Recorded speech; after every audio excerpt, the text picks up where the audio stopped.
to another episode of the Woldenburn podcast. My name is Emily and I am coming to you from Kentucky, where I live with my wonderful husband, our beautiful little boy, and our soon-to-be arriving second little boy. I'm currently expecting, but yeah, how are you all? It has been a minute since I've been able to film a proper podcast. You may not notice because hopefully if this comes out in the next week or so, there won't be too big of a gap between videos. But the last video that I filmed that was all about my baby knits and baby and toddler knits, I was actually filmed like 2 weeks ago from today. So it's been a while. I just haven't been in the mood for filming. Pregnancy has kind of thrown me for a loop and I've just not had much energy and been very tired, and I'm in my third trimester. We are just over a month away from the baby's due date, and it's just getting to that point of pregnancy. And my other dilemma has been that every time I think about filming, I'm just like, oh, but instead of filming, I could be knitting. What are you gonna do? But I have had so much knitting stuff kind of piling up because I've just been knitting up a storm, and it's getting to the point where I'm feeling a little bit overwhelmed with the sheer volume of finished objects and works in progress and everything that I have going on that I haven't shared yet. Then I was like, okay, my plan is for this video that I'm going to sit down and we're going to talk about some finished objects that I have. And then we're going to kind of break it up, and I'm going to try and get this filmed over this next week or so. It's Tuesday, June 26th, maybe? I have lost all knowledge of what day it is because I just have not been paying attention. But my hope is that over this next week I can kind of film maybe a little bit every day, like a 10-15 minute snippet every day, and talk about, you know, one more project, one more thing, like, and kind of break it up that way. And then hopefully I can just share everything. So I'm expecting this to be a fairly bumper episode, which editing me is not too thrilled about, but it'll be fun to kind of talk about everything. So yes, that's kind of my plan for today. I'm going to talk through, I have 4 finished objects here, and I'm just going to talk about those, and then I'm going to sit and do some knitting if the toddler hasn't woken up yet. The first one I have to share is this beautiful cowl that is called, I think it's just called Pretty Little Cow by Colleen Kinnersley Designs, and it's just this really simple like garter, and then simple sort of, I think it is feather and fan lace detailing on it. It's a bandana cowl. That's the word that I was looking for. But yeah, so I have finished this one. I absolutely love it. I think it was a perfect use of this yarn. This is the an old-fashioned girl colorway from Mystery Mouse Yarn Co. Holly of Mystery Mouse Yarn Co. dyes the most beautiful yarns, and this one was inspired by An Old-Fashioned Girl, which is a book by Louisa May Alcott, one of my all-time favorite books. And she dyed this up as a colorway for part of our Fancy Reading and Needlecraft Club, which is a book club that Holly from Mystery Mouse Yarn Co. and Stephanie from Texas Peach Knits and I are all sort of co-hosting. And this was the first book that we read for that book club was An Old-Fashioned Girl. And Holly very, very generously and kindly gifted me this colorway, which was just such a treat, especially since it's from a yarny, knitty friend that I have made over the last couple of years, and it was based off of one of my all-time favorite books. Like, it was just such a special, special skein of yarn, and I didn't want to use it on something that I wasn't going to wear. So I made a cowl, and I think this is the first like proper cowl that I've made, and I think it's going to get so much wear this fall and winter. Like, it's just going to be so cozy. I think I've talked about in the past that I have a coat that I got last fall maybe, and it's sort of like a thin puffer jacket, and it's really nice because it doesn't have a big bulky collar. And I don't know if it's just pregnancy or just in general, as I get older I get more and more sensitive to like big collars like pushing on the back of my neck and stuff, and it's just really uncomfortable. So I love this new little puffer jacket. However, it has a kind of open stand collar, so my neck gets cold. So I realized that something like this is going to be absolutely perfect because I can pop it on underneath of my little pink puffer coat and I'll be snugly and warm. So super, super happy with this. I can definitely see myself knitting more of these before I forget. The yarn was on a fingering weight base, and I held it double to get a DK weight base, which is what the pattern calls for. Yeah, I highly recommend it. Super, super, incredibly simple pattern. It is so, so basic. It's like all the instructions are like this much on a page. So it is very, very simple, very beginner friendly.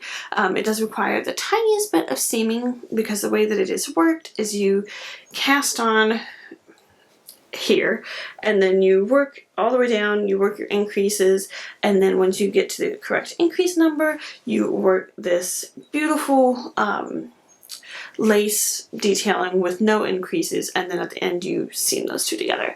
And it's just, yeah. It was so much fun. It was such a quick and mindless sort of a knit because most of it's just garter stitch back and forth. And so, yeah, highly recommend the pattern. I can definitely see myself making some more. It would be a perfect, perfect gift knit because it's so quick and easy. And I actually may try and do a couple of gift knits of this for like Christmas presents and stuff, but we'll see. So, the next one that I wanted to talk about, let's kind of do the more t-shirty one next. I have finished my stripy Tulsa Tee. Just blanked on the pattern name. Tulsa Tee, which is patterned by Rebecca from the Crayabea Knitting Podcast, and I knit this out of the scraps of leftover yarn that I had. This let me sit down here. This sweater is or tee or whatever. I would call it a lightweight sweater. I'm not going to be wearing this as a t-shirt in the summertime or anything anyway, so a lightweight sweater is all knit out of some gorgeous yarn from Night Bright Yarn Co.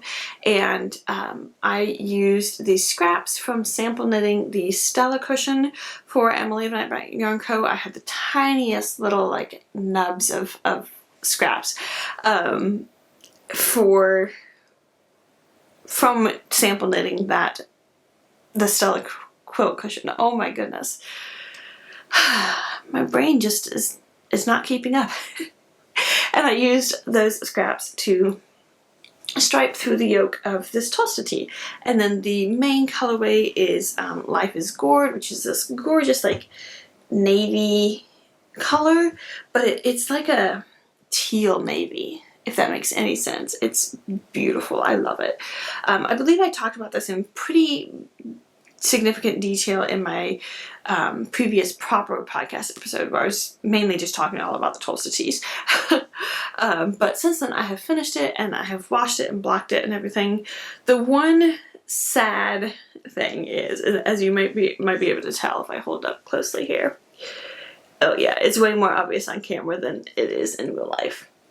The main colorway bled when I blocked it, and I didn't even really think about that as being a potential until like I was putting it in the water, and I don't have any of those like color catchers or whatever they talk about that you can get for like laundry and stuff, so there wasn't really anything I could do about it. And I was like, oh well, maybe it won't be that big of a deal. I'm a little sad about it because it did muck up like there, you can see it, and then like on the arm you can see it's mainly, I think the yellow is the one that was impacted the worst. It definitely got into this really pale pink down here at the bottom, and you can kind of see it a good bit, so that's kind of sad, but it is not going to stop me from wearing this because it is so cute. I absolutely love it. I am so in love with this pattern, and I am definitely going to be knitting more because, like I mentioned in the previous episode, Rebecca has updated the pattern so that it now has bust shaping, so I can make it like super nice and fitted and everything, and you can see the the bust darts basically here. Or maybe you can, I don't know. You can see that it's a series of decreases here so that the waist is nice and fitted, but the bust still fits. I love it so much, and I want to knit more. I will say this one did get a little bit of a slog finishing up the body just because it was just plain stockinette after all these fun colors. So that was a little bit of a like, ugh, gotta get through this part. So it definitely took me a minute. And then at one point I ran out of the skein of yarn that I was working on. I had to wind up a second one, and so then it kind of sat for a few days until I finally wound up the second skein. But I love it. I love it so much. I just need to try and make a DK weight version now, because now I've made 2 fingering weight versions of this with the bust shaping, and I love them. They're so amazing. I can see myself wearing them all the time this fall. I really want to make myself like a really classic basic skirt. And I'll talk about that more at another time. But just a really simple like denim colored skirt. It's gonna be so cute. But there's that. I knit the size 3 with the F cup bust shaping. If you own the pattern, Rebecca has sent out a update via Ravelry where it just automatically updates the pattern with all of these separate documents with like bust shaping or no bust shaping. Although if you purchased it and you purchased it off of Etsy, you will need to get in contact with her because Etsy doesn't have a way to automatically update a PDF download. So yeah, I highly recommend the pattern. It is amazing, super simple, like one of those classic things that you could knit 1,000,000 times, and it's amazing. So there's that one. Like I said, I knit it as fingering weight, and I knit it on a US size 3 or 3.25 millimeter needle for the main portion of the body, and then I think I used a US 1.5, which I'm not sure the millimeters off of that one off the top of my head, for like all the ribbing details. And I love it. It's perfect. Like that is gonna be those are gonna be my go-to needles for fingering weight Tulsa Tees going forward, because it has worked out perfectly. Okay. See what I'm talking about? I still have 2 more finished objects to share with you. So the next one I have been having such success with my knitting projects recently, and I feel like it kind of comes and goes. Like sometimes you'll go through a period where it doesn't seem like anything's working quite right, or it's just not the joy and the knitting flow is just not there. And then you go through these other phases where it's just, I just want to knit faster and knit more, and I'm just so excited about it. I finished my ranunculus sweater. This is my second version of the ranunculus sweater, which is a pattern by Midori Hirose. And I knit it out of this gorgeous yarn from, again, Mystery Mouse Yarn Co. Again, an incredibly generous gift from her. I absolutely love it. This is on her Jessica Fletcher colorway, and it's a DK weight 100% superwash merino, if I remember correctly. I know it's a DK weight. I'm like 97% sure it's 100% superwash merino. And I am so happy with how this sweater turned out. Like, I'm gonna be wearing this to death this fall, and I could not be more pleased. It fits phenomenally. It is just perfection. So here we go. Here's kind of close-up detail of some of the texture there. I did sort of 3/4 length sleeves, and then I didn't end up doing... Okay, so it's going to be a little bit hard to tell you as far as like what size I ended up going with and whatnot, because basically I worked the yoke. And then after you do the main yoke, you're supposed to do some raglan increases.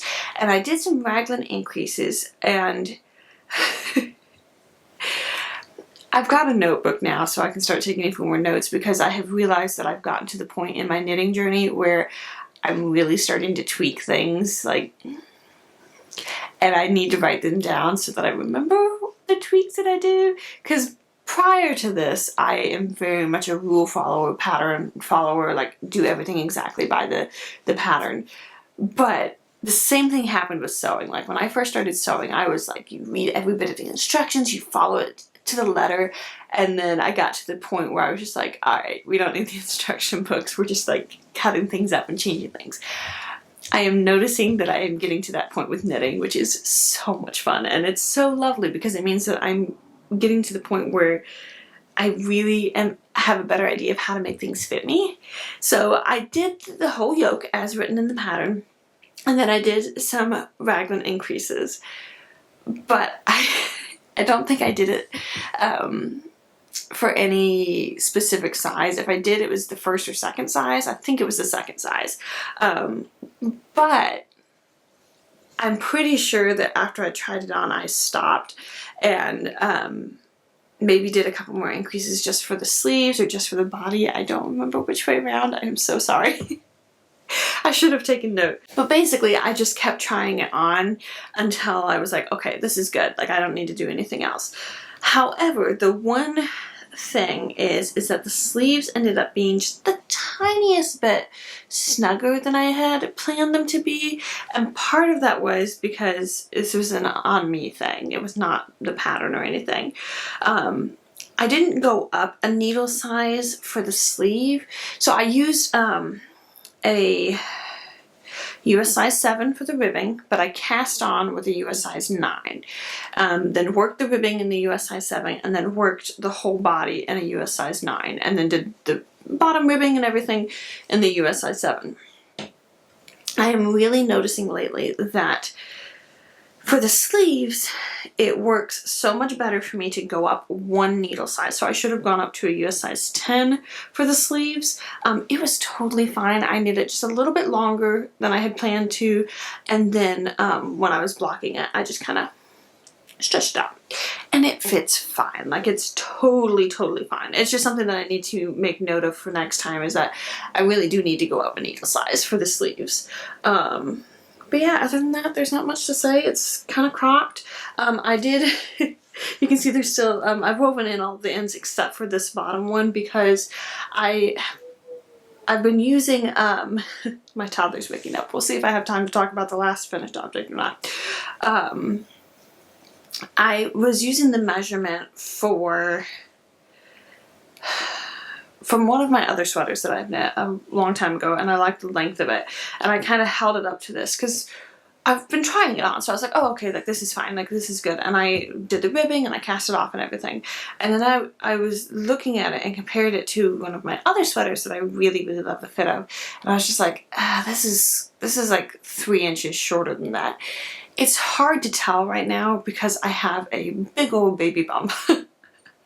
So things just aren't fitting quite how they will postpartum. So what I went back and forth, but what I ended up doing is I went back and I ripped out the cast off, ripped out the ribbing, and I knit another like couple of inches for the body and then reknit the ribbing. So altogether, I think you can kind of see my tails there. I added probably like 3 or 4 inches to what I had originally cast it off as, just so that it was a closer match to that other sweater, because I know that I love the fit of that other sweater when I am not pregnant. And so I wanted to make sure that this was not going to end up being something where it's like, it's a little bit too short. I have a couple of sweaters like that where it's like, they're just a little too short. And I can still wear them and everything, but it's just that like perfect sweet spot.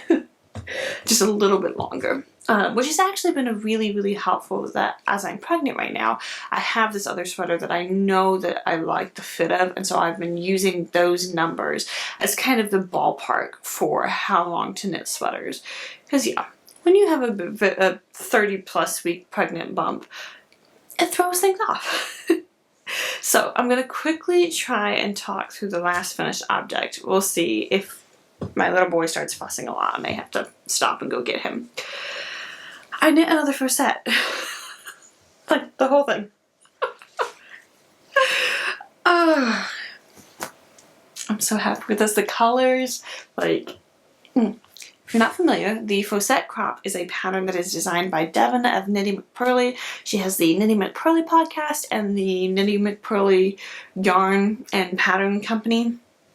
And I knit one last May, June, and I've been wanting to knit another one ever since, and I've finally made myself do it in a way. I found some yarn, and I had a different colorway originally, and then I was like looking at different stuff in my stash, and I ended up with this colorway combination. So this is using 2 yarns from Holly of Mystery Mouse Yarn Co. Again, we have Watson, which is this main colorway up here, and then the color B that I used is for Foran Crop's colorway, which this was sold as a sock set. If you've been watching for a while, you may remember I used this in a the festival sweater by Petite Knit that I knit last. I think I finally finished it like last January or something. Like, it took me forever to finish it. I used it as the contrast like bauble color for that sweater. And I thought I was going to need to use way more than I ended up doing. So I purchased 2 of the sock sets. So I had 2 full 100 gram skeins of the Foran Crop colorway. I didn't even end up using the whole skein for that project. I had a full 100 gram skein and then like a tiny little bit to use, and I held it double throughout because this is a DK weight pattern. I also held the Watson colorway double, and then the third color, this green, is a DK weight yarn that I dyed myself. Again, if you have been watching for a long time, you may remember that I knit the I just lost it. It's G something. It's a beautiful, beautiful pattern by Claire from Flossy Knits. I'd love to reknit it because I knit this before I ever got pregnant at all, and it didn't fit me. It was too short and my body had changed too much. So I ended up gifting it to my sister, which was a little gutting, but I'm so glad that she has it and she can wear it rather than it sitting kind of unloved on my shelf. But I would love to knit another one of those. I'll pop the picture up of it. I cannot remember the name of it. It starts with a G. I keep wanting to say the Corbell sweater, but that's a completely different one of Claire's patterns. Anyway, you'll have seen it. It's on the screen. I had this partial skein of DK weight yarn left over from that one. So technically, I could have gone in and added more length because that was one of the ones that it was just too short. But I just didn't want to mess with it because there's a cable and there's this moss stitch and it's a beautiful, beautiful pattern. But I didn't have it in me to like rip out the ribbing and figure out where I was in the cable pattern and redo it. And so I passed that on. But I love this yarn so much. Like the color of it, it's one of my like most proud like colors that I have dyed. So I realized I could use it in this sweater and it was really gonna pop. I did not realize that the 2 blue colorways were going to blend so well, but I'm not mad about it because it kind of almost gives this an overall like oceany, sea, beachy vibe that I love. So yeah, I haven't blocked it yet. Like I said, I do have some pictures in B-roll, which I'm sure I've already put up here.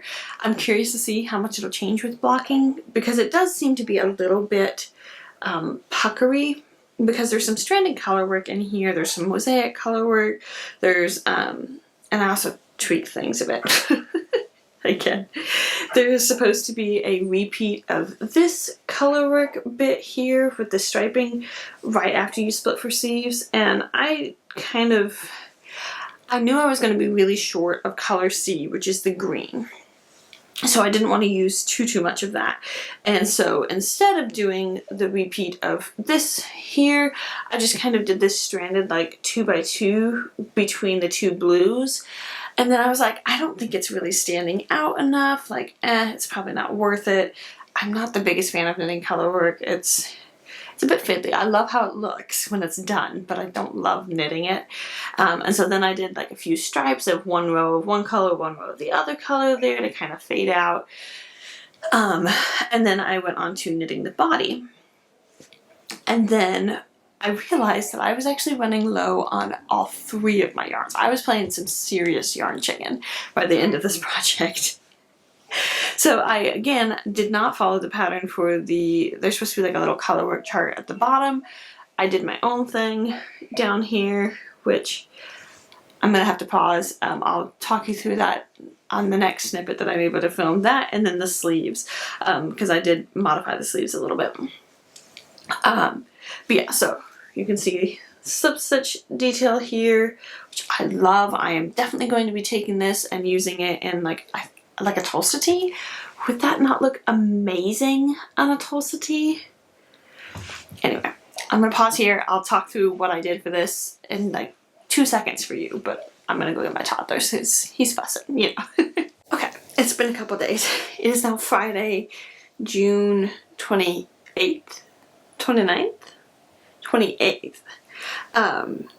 So I'm here to pick back up and try and get the rest of this episode filmed.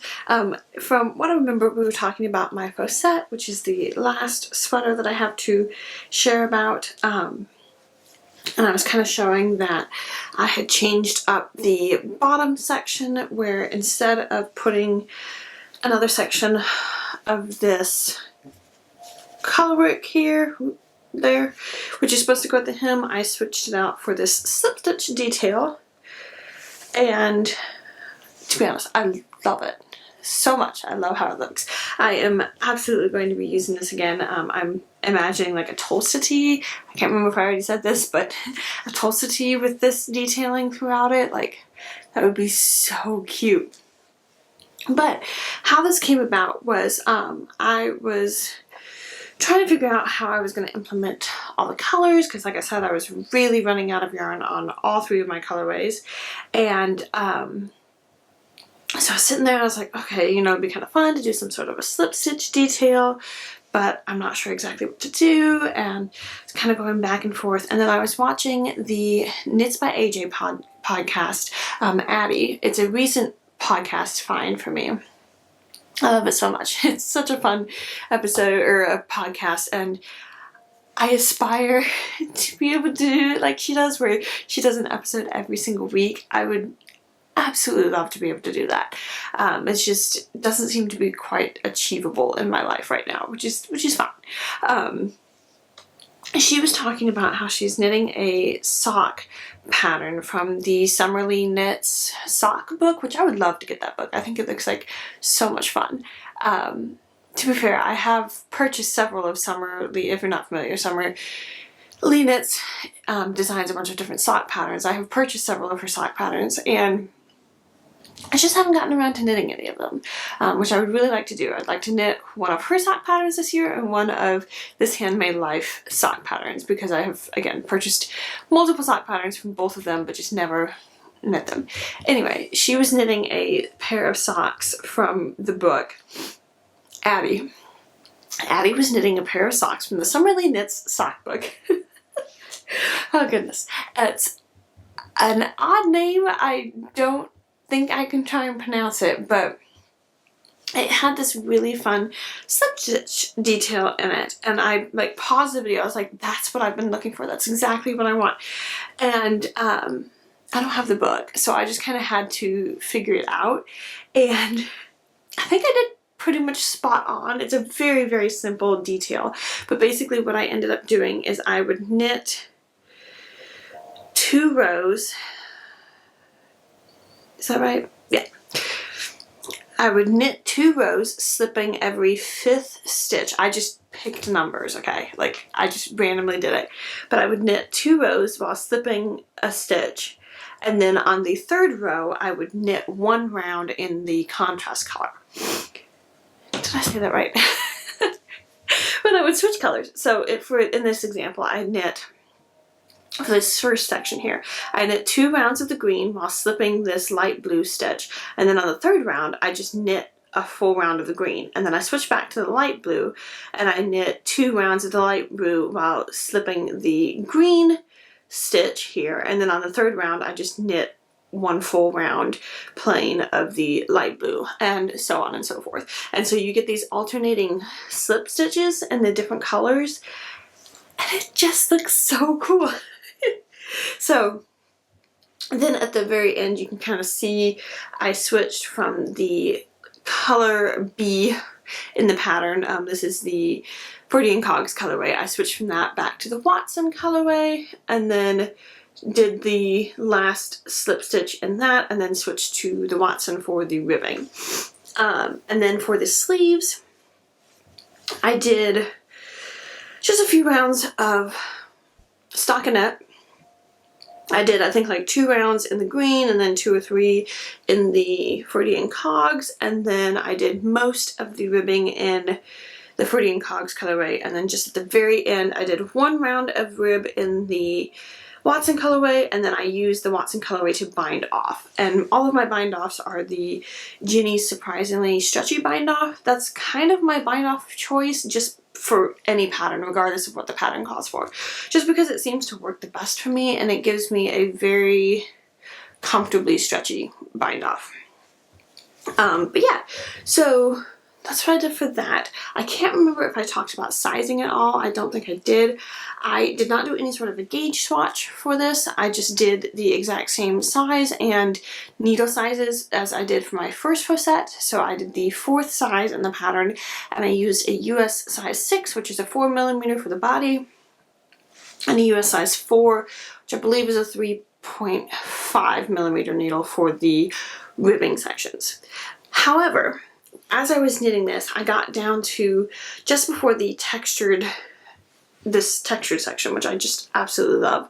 I was trying on the yoke throughout, and I realized that it was really big. Like, it was kind of oversized and it was big. And so I actually just omitted the final increase round for the size 4. So I think I ended up with fewer stitches than the size 3 is ending up with. I don't remember exactly. So I started with a size 4, but then I kind of did my own thing. And yeah, I just left out the final increase round, and then to figure out when it came to splitting for sleeves in the body, what I ended up doing is I figured out what percentage of the actual pattern number. So let's say there was 300 stitches that you're supposed to have when you come to splitting for sleeves. I figured out what percentage, and then you're supposed to have 300 total stitches, and then let's say you're supposed to have 50 stitches for each of the sleeves. I figured out what percent 50 is of 300, like these are made up numbers, what percentage 50 is of 300, and then I took my total stitch count and figured out that percentage of my stitches to know how many to put in for the sleeves and for the body. And then if I remember correctly, I think in the pattern there's like a number of stitches that you're supposed to cast on for the underarm after you've separated for the sleeves, and I think I did like 2 less stitches on each side. So instead of, let's say it was calling for 10 stitches that you cast on each time, I cast on 8. Again, not the exact numbers, but if I remember correctly, that's what I did. And it worked out. It fits beautifully. I really, really love it. It's kind of interesting because I held it up to and compared it to my other Faet because I was just curious. And it's smaller. Like, it's not like this was turning out huge or anything. I think it's just something that when I knit my original Faet, I just stuck with the pattern 100%. I was not doing anything different or whatever. I just stuck with the pattern. And so that's kind of the other thing where it's funny to me that I've just gotten to the point now with knitting where I'm just like, this is big enough. Let's move on. Which is nice because then it does mean that I'm ending up with better fitting garments. But yeah, I really, really love it. It's so squishy and cozy, and I really, really need to get it blocked because part of me is a little bit worried that because of the slip stitch detail, it does kind of pull up.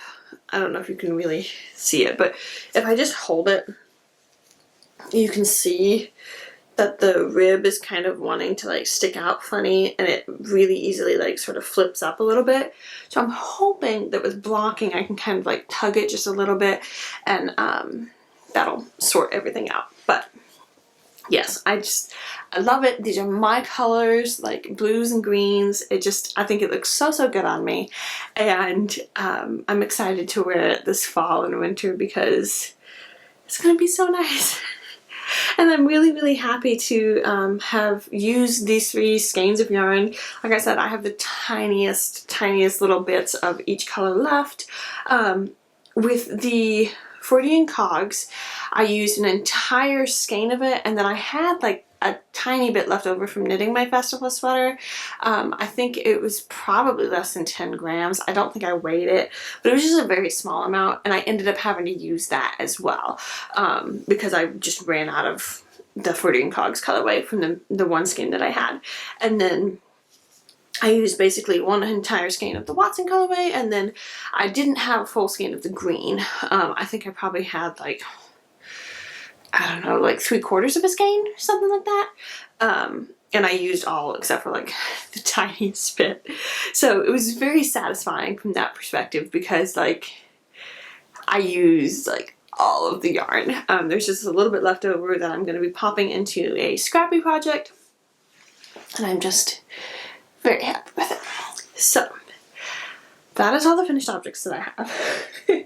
I have popped the stuff that the videos that I filmed earlier this week into Final Cut for editing already, and it was already at like 30 minutes, so I was like, oh goodness me, it's gonna be like the longest episode ever. So we're not gonna talk about all of my works in progress today because, to be honest, I really only have like 2 or 3 that are super active. And then I do have some kids knitting patterns that I'm working on, but I kind of like keeping those on their own in separate videos and like half half podcast episodes, and I probably have enough now to do another kids focused episode. So yeah, I kind of like keeping them separate because I know not everybody wants to hear about kids knits, but then if there's other moms out there with kids, they can feel free to watch them, but not everybody has to if they don't want to. So we're going to save those, and then I have started a cardigan for my husband, but that one I kind of want to talk in a little bit more detail about. So again, to keep this a little bit shorter, we're going to save that for another video. And I think that's about it. Technically, I just finished a pair of socks today, but we're going to save that finished object for next time because I'm going to do some experimenting. I'm going to try and make my own sock blockers out of cardboard. I don't wet block my socks at all, but I think it would be fun to have some sort of something to show the socks better in pictures or on my podcast or whatever. So I'm going to experiment with making my own cardboard sock blockers, and so then I'll share that next time. So today we're just going to talk about 2 works in progress, and then I have a gorgeous skein of yarn that I purchased, and I'm so excited to share about it. So I have in the process, I'm knitting on 2 different test knits. One of them is actually, it's down in my room. I'll talk about that one next time. It's a test knit for Emily of the Blue Mouse Knits. I love it. I'm super excited about it. I'm using some yarn that's been in my stash for quite some time, so it's super fun from that point of view. But I didn't want to go down the hall and grab it because I'm just hoping my toddler will sleep as long as he possibly can. And our house that we live in was built in like the early 70s, I think, and so it has those amazing like creaky floors. But sometimes when you're trying to like sneak by and not make noise, it's loud. And it's close to when my toddler's about to wake up anyway, so I was just like, I don't want to go down the hall and get it. So we're just going to talk about one of the test knits that I'm doing. And then one just free fun project that I cast on and I'm really happy about. So let's talk about my test knit. I can't show it to you completely because this is a test knit for a designer. I've never test knit before. I am on Yarn Pond, and I get the daily emails that they send out where it'll send out notifications of test knits that you can sign up for. And it's really fun just to see all the different designs and things that people are coming up with. And it's a way to see designs from people that I'm not familiar with. The main reason that I'm on there is because Emily of the Blue Mouse Knits doesn't have, she doesn't have Instagram anymore, and so the only place that she posts about her test knits now is really on Yarn Pond. So she is like 99% of the reason why I am on Yarn Pond. But I got an email last week and it had this beautiful sweater design. It's called the retroactive pullover, and it's by Jennifer Hubbard, who does her, I guess, brand name is Turquoise Toque Designs, and she's on Instagram, so you can look it up.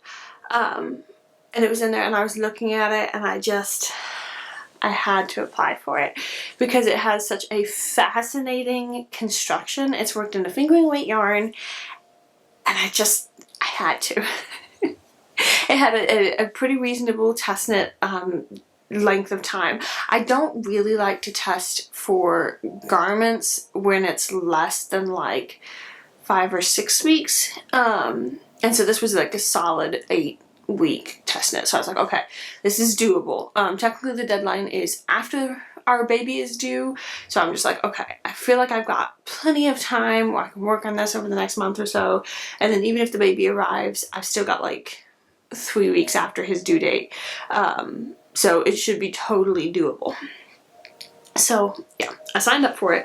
Like I said, I can't really show you, there's not much to show you anyway because of the construction of it. It is so fascinating. Again, like I feel like in my knitting journey, the place that I'm at, like I am so intrigued by alternative construction methods for patterns. There's a pattern that Yamagara, I think her name is Bernice, she just came out with a few weeks ago. It's called like the Luminos Tee or something, and it is just like, I was trying to explain it to my husband. I was so excited about like how this was constructed and stuff, and it was so different where it's like you cast on like 2 different triangle sections and they join in the round, and just the way that it was constructed, I really want to get the pattern and try it out just because it's so cool.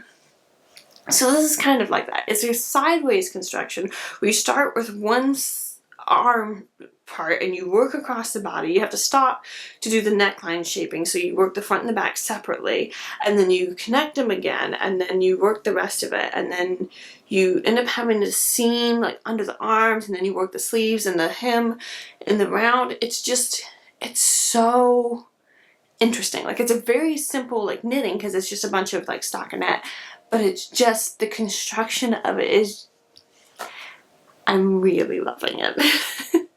It's just making my brain have to work in different ways, and it's just so much fun. And the thing is that I had the perfect yarn for it. It's all fingering weight yarn. It uses 4 different colors.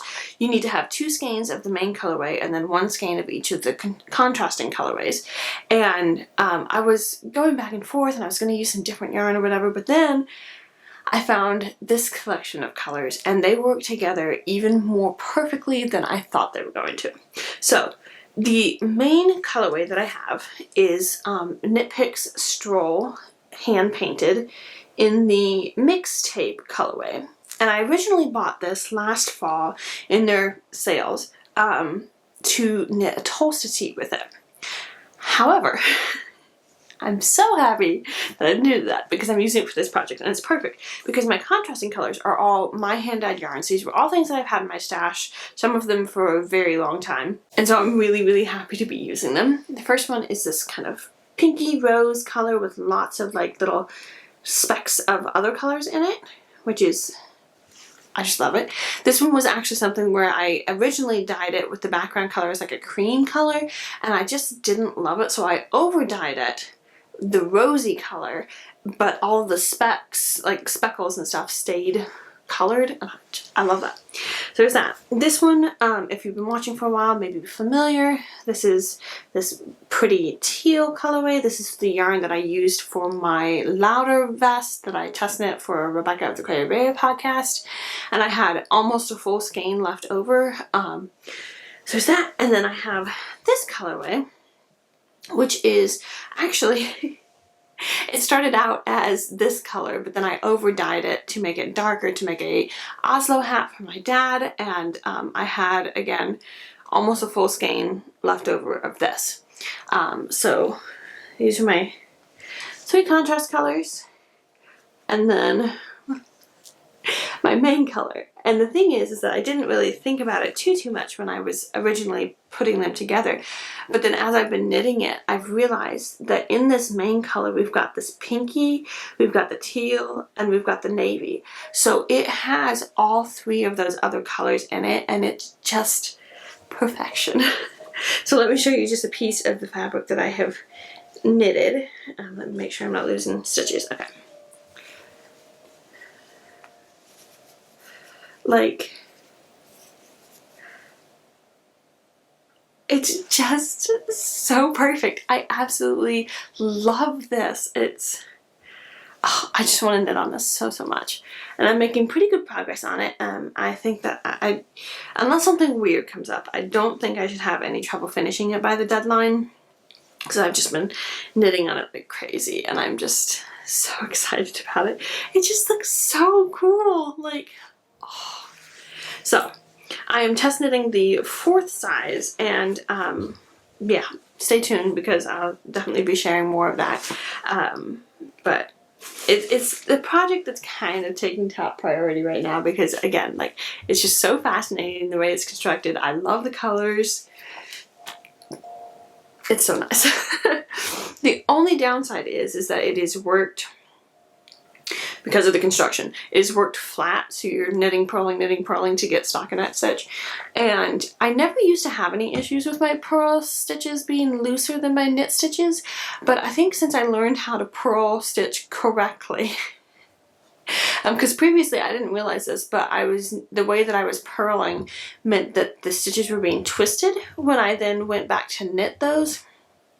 And so I never had an issue with it because my purl stitches, if anything, were ending up tighter than the knit stitches because they were all twisted. But then I realized a year or two ago that I was doing it incorrectly, and so I taught myself the correct way of doing it, and since then, now my purl stitches end up looser. So I'm having to be very conscious about giving the yarn a little tug after I do each purl stitch, just to make sure that it's not coming up loose. And it's actually pretty funny right now because I have 3 different projects that are doing a lot of like stockinette or just knit purl flat. And so it's given me the opportunity to practice the skill of making sure that my purl stitches are not super loose. And my husband's cardigan is worked flat and in pieces, and so it's, you know, knit 1 row, purl 1 row, knit 1 row, purl 1 row. And so for his cardigan, I've been really trying to be very conscious about keeping those purl stitches the same tension and like tugging on the yarn a little bit. So it's just funny because it's how it's worked out that I have, yeah, I think it's 3 projects right now that are requiring me to practice my purling more, which is not a bad thing. It's a little bit slower going, but it's fine.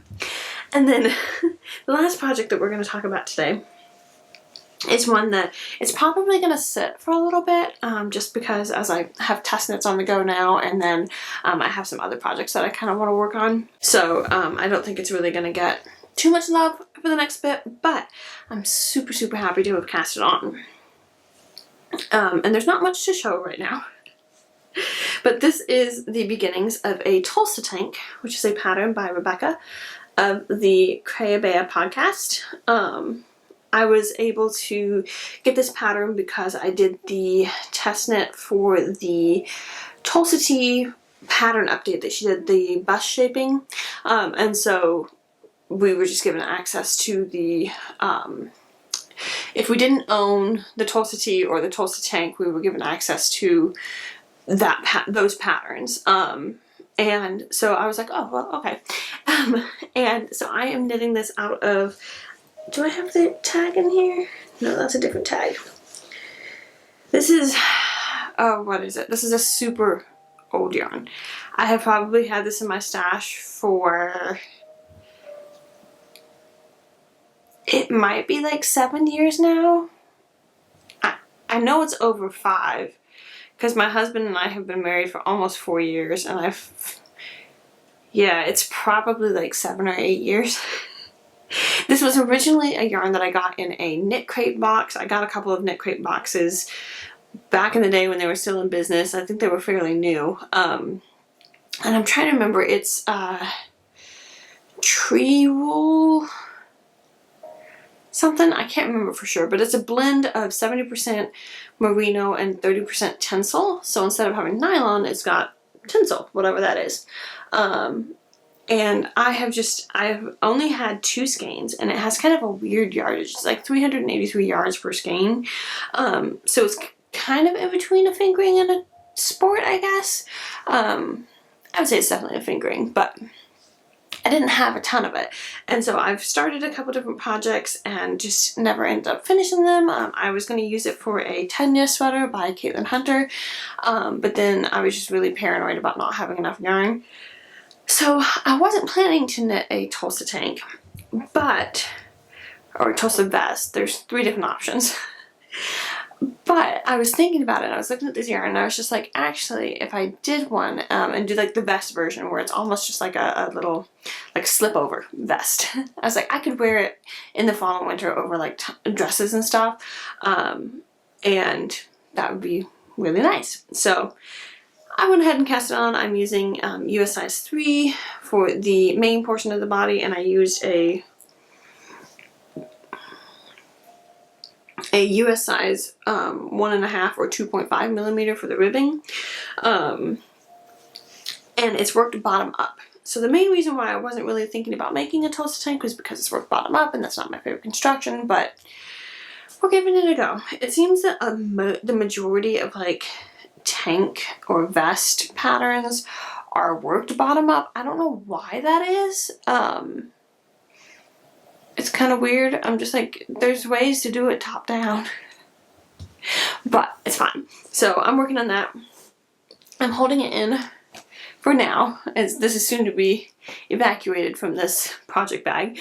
This is a shark project bag that I made for myself for the politically incorrect knitters. They have the Shark Week challenge that's coming up. It goes from July 7th to the 14th, and I actually have some of these listed in my Etsy shop, so if you are in need of a shark themed project bag, you can check that out. I'll have it linked down below.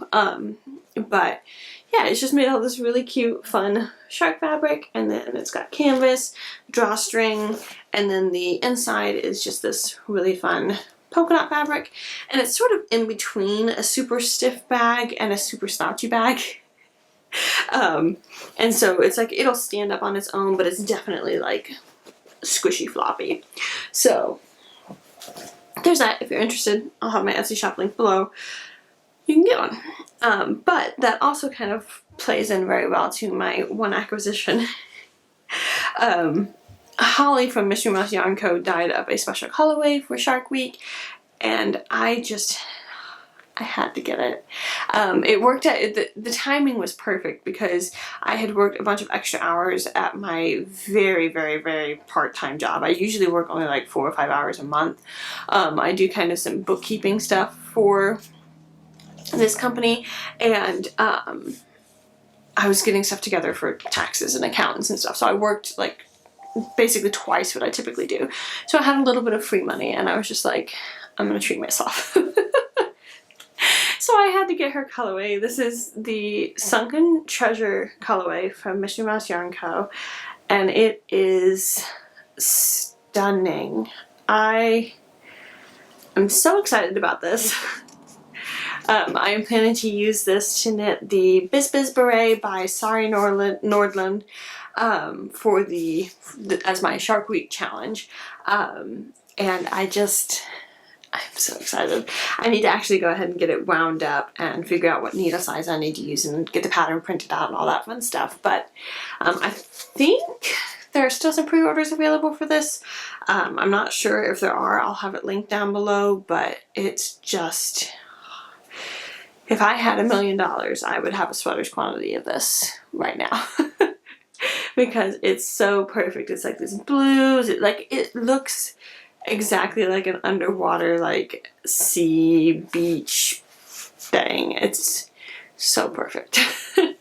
But yeah, so this is just on a 75-25 superwash merino nylon blend, 437 yards. Highly recommend Holly's yarn. She is such a good yarn dyer and does the most beautiful yarns. But yeah, so this is stay tuned. This is going to be cast on very soon. This is another reason my Tulsa Tank is going to be on hold for a minute because I'm going to be devoting a lot of knitting time to knitting this beret in for the Shark Week challenge, because I do not want to have to rip it out. If I have to, so be it, but I'd rather not. So yeah, I'm very excited about that.